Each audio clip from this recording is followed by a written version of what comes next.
سیدنا حضرت موسیٰ علی نبینا و علیہ الصلاۃ والتسلیم ایک دن جنگل میں اپنے رب کا ذکر کرتے ہوئے اپنے رب کی تسبیح بیان کرتے ہوئے جا رہے تھے۔ دوران سفر آپ کے دل میں خیال پیدا ہوا کہ اس جنگل میں میرے سوا شاید کوئی اور اللہ کا ذکر کرنے والا نہ ہو، اور وقت کے نبی سے بہتر کوئی ذکر کرنے والا نہیں ہو سکتا۔ تو اللہ تبارک و تعالی نے اس جنگل میں رہنے والے تمام درندوں کو پرندوں کو حکم دیا کہ میرے ذکر کی آواز کو بلند کرو۔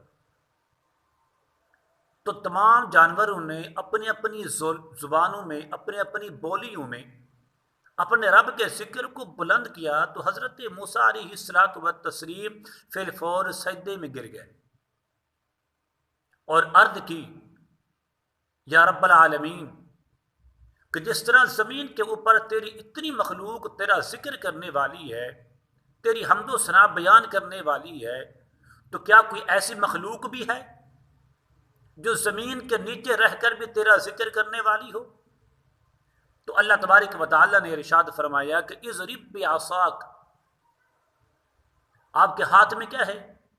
لاٹھی ہے، عصا ہے۔ تو فرمایا اس کو زمین پر مارو۔ آپ نے زمین پر مارا تو زمین شک ہوئی، زمین پھٹی، تو نیچے سے جوش مارتا ہوا پانی نظر آنے لگا۔ تو اللہ رب کریم نے پھر ارشاد فرمایا کہ اے موسیٰ علیہ السلام، اس پانی پر اپنی لاٹھی کو، اپنی سوٹی کو مارو۔ جب آپ نے مارا تو پانی بھی دو حصوں میں تقسیم ہوا، تو نیچے ایک سیاہ رنگ کا پتھر نظر آنے لگا۔ فرمایا اس پتھر پر بھی اس لاٹھی کو مارو، اس سوٹی کو مارو۔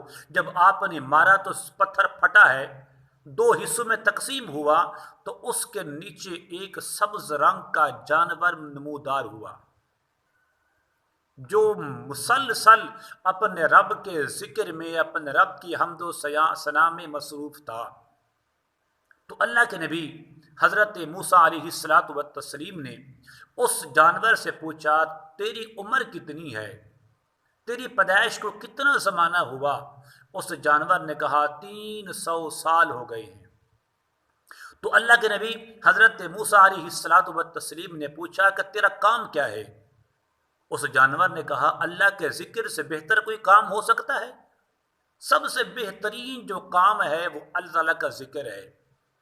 اس جانور نے کہا، اے اللہ کے نبی حضرت موسیٰ علیہ الصلاۃ والتسلیم، مجھے دن میں 2 بار پانی دیا جاتا ہے، میرے رب کی طرف سے مجھے دن میں 2 بار پانی دیا جاتا ہے، لیکن میں اس ڈر سے، اس خوف سے پانی نہیں پیتا کہ کہیں ایسا نہ ہو کہ پانی پینے کی وجہ سے میری زبان اللہ کے ذکر سے غافل ہو جائے اور میرے لیے موت کا فرشتہ آ جائے۔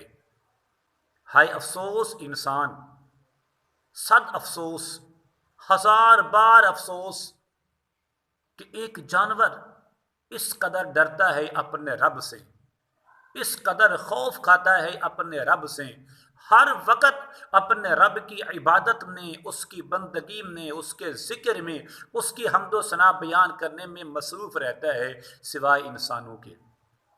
انسان کس قدر ناشکرا ہے، انسان کس قدر لاپرواہ ہے، انسان کس قدر غافل ہے۔ اللہ تبارک و تعالی ہمیں اپنا ذکر کرنے کی، اپنی حمد و ثنا بیان کرنے کی توفیق عطا فرمائے۔ السلام علیکم ورحمۃ اللہ وبرکاتہ۔